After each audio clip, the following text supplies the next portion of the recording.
నా మొబైల్స్ కొంచెం సైలెంట్గా పెట్టు.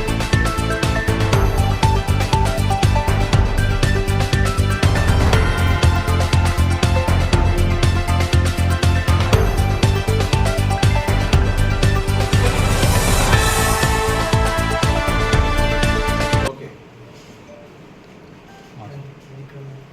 అందరికీ నమస్కారం.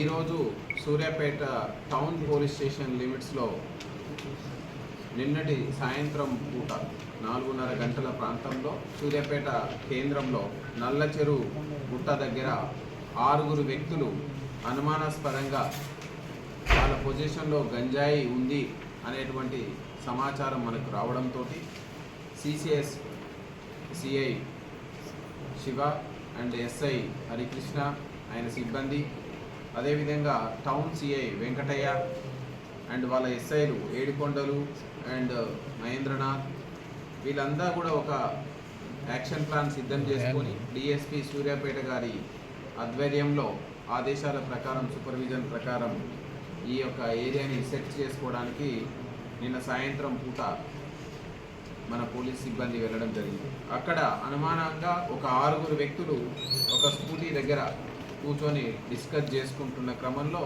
వీళ్ళని మనం చెక్ చేస్తే వీళ్ళ పొజిషన్ నుంచి మనం సుమారు 12 కేజీల ఎండు గాంజాయిని మనం స్వాధీనం చేసుకోవడం జరిగింది. ఇక్కడ మనం వివరాల్లోకి వెళ్తే ఈ 6 వ్యక్తులు పిట్టల నాగరాజు, అంగోత్ వంశీ, రెడ్డిపల్లి మధుసూదన్, కూతురు ఆకాష్, శూర శ్రవణ్ కుమార్, గుండారప్ శివ, వీళ్ళందరూ కూడా ఇక్కడ సూర్యాపేట టౌన్కి సంబంధించినటువంటి వాళ్ళు.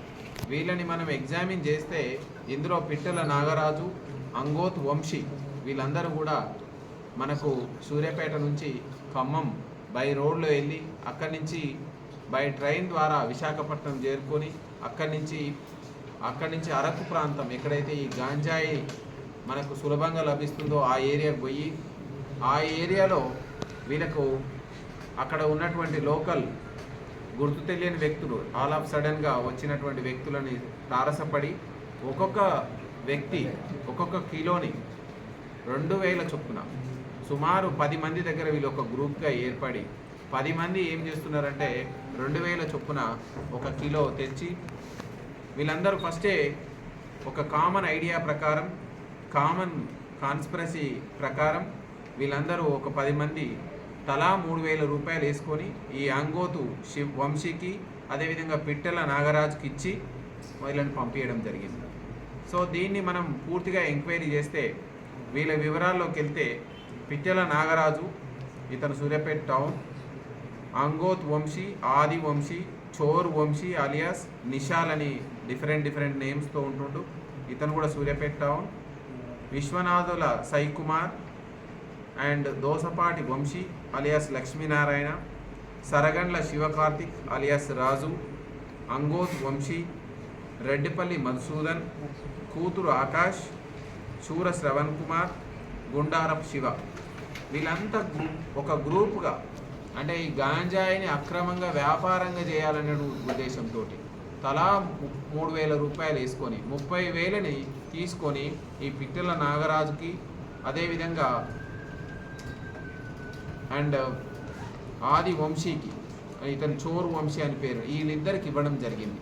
ఇచ్చి వీళ్ళు ఖమ్మం బై రోడ్ వెళ్ళి ఖమ్మం నుంచి వైజాగ్ బై ట్రైన్ వెళ్ళి అక్కడి నుంచి అరకు ప్రాంతం ఎక్కడ కొంచెం మారుమూల ప్రాంతానికి వెళ్ళి అక్కడ కలిసినటువంటి వ్యక్తులు ఆల్ ఆఫ్ సడన్గా అక్కడ గుర్తు తెలియని వ్యక్తులు ఈ విధంగా కలిసి ఎవరైతే సప్లై చేస్తున్నారో వీళ్ళకి ఇచ్చే సిగ్నల్స్ ప్రకారం అక్కడ వీళ్ళంతా డబ్బులు ఇచ్చి 2000 రూపాయల చొప్పున కిలో 10 కిలోల గాంజాయిని తీసుకొని రావడం జరిగింది. తీసుకొని వచ్చిన తర్వాత ఎవరి వాటా ప్రకారం వాళ్ళు పంచుకోవడానికి నిన్నటి సాయంత్రం ఈ యొక్క నల్ల చెరువు గుట్టు దగ్గర వీళ్ళు అసెంబ్లీ అయ్యి సో ఎవరి వాటాని వాళ్ళు తీసుకొని ఇవన్నీ చిన్న ప్యాకెట్లు 50 గ్రాముల నుంచి 100 గ్రాముల ప్యాకెట్లు తయారు చేసి సో ఇక్కడ వాళ్ళకున్న వినియోగదారులకు సీక్రెట్గా సో అమ్మి 500 రూపాయల నుంచి వాళ్ళకి ఇంకా పైన మాట వచ్చేటట్టు తెలుసుకొని ఇవంతా మనకు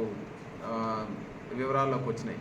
సో దీని ప్రకారం మనం ఈ CCS team and local team ప్రాపర్గా వీళ్ళని సెర్చ్ చేసుకోవడం, ఫర్దర్గా ఇన్వెస్టిగేట్ చేసుకుంటే మనకు వీళ్ళ సమక్షం నుంచి 12 కేజీల గాంజాయి మనం స్వాధీనం చేసుకోవడం జరిగింది. సో ఈ సందర్భంగా మనం వీళ్ళ మీద కఠినమైనటువంటి NDPS చట్టాల ప్రకారం మనం కేసులు కట్టడమే కాదు, వీళ్ళపైన హిస్టరీ షీట్స్ ఓపెన్ చేసుకొని అనుక్షణం నిఘాని పెట్టి ఫర్దర్గా ఇలాగ అఫెన్సులు చేసే వాళ్ళపైన అవసరమైతే PD యాక్ట్ను నమోదు చేసి చట్ట ప్రకారం వీళ్ళకు ఒక భయం కలిగే విధంగా, తప్పు చేస్తే చట్టం శిక్షలు వేస్తుంది అనేటువంటి విధంగా మనం చేయడానికి మనం ఇన్వెస్టిగేషన్ ముందుకెళ్తుంది. దీంతో పాటు మనం ప్రజలందరికీ పోలీస్కి సహకరించి గాంజాయి అక్రమ రవాణాని, గాంజాయి వినియోగాన్ని, గాంజాయి సెల్లింగ్ని మనం నిరోధించాల్సినటువంటి బాధ్యత ఉంది. మీ అందరూ కూడా దీనికి సంబంధించి ఏ ఇన్ఫర్మేషన్ వచ్చినా 1908కి టోల్ ఫ్రీ నెంబర్ కాల్ చేయడమే కాదు, మీరు ఇన్ఫర్మేషన్ ఇస్తే మీరు దానికి సంబంధించినటువంటి వివరాలను గోప్యంగా ఉంచడం కాదు, వాళ్ళ మీద చట్టపరంగా చర్యలు తీసుకొని మంచి సమాజాన్ని నిర్మించడానికి మనం పూనుకోవడం జరుగుతుంది. వీళ్ళే ఉన్నారా సార్, ఇంకెవరు ఉన్నారా పరారు? ఇంకా ఇప్పుడు మనం 6 మెంబర్స్ని అదుపులోకి తీసుకోవడం జరిగింది. ఇంకా 4 అబ్స్కాండింగ్లో ఉన్నారు. వాళ్ళ మీద కూడా స్పెషల్ టీమ్స్ పెట్టుకున్నాం. మనం వాళ్ళని కూడా త్వరలోనే అప్రహెండ్ చేస్తాం. సార్, ముఖ్యంగా సూర్యాపేట జిల్లా కేంద్రంతో పాటు నియోజకవర్గ కేంద్రాల్లో కూడా బెగ్గింగ్ మాఫియా విపరీతంగా ఉంది. దాని మీద ఎట్లా ఉంది? ఆల్రెడీ వీఆర్ ఆపరేషన్ ముస్కాన్లో టీమ్స్ పెట్టినాం. బెగ్గింగ్ మాఫియా కావచ్చు, చిన్నపిల్లల్ని బెగ్గింగ్ కోసం వినియోగించడం కావచ్చు, దానిపైన కూడా మనం చర్యలు తీసుకుంటున్నాం. ఆల్రెడీ యాక్షన్ ప్లాన్ మనకు టీమ్స్ రంగంలో ఉన్నాయి. సో దాని మీద మనం ముందుకెళ్తాం.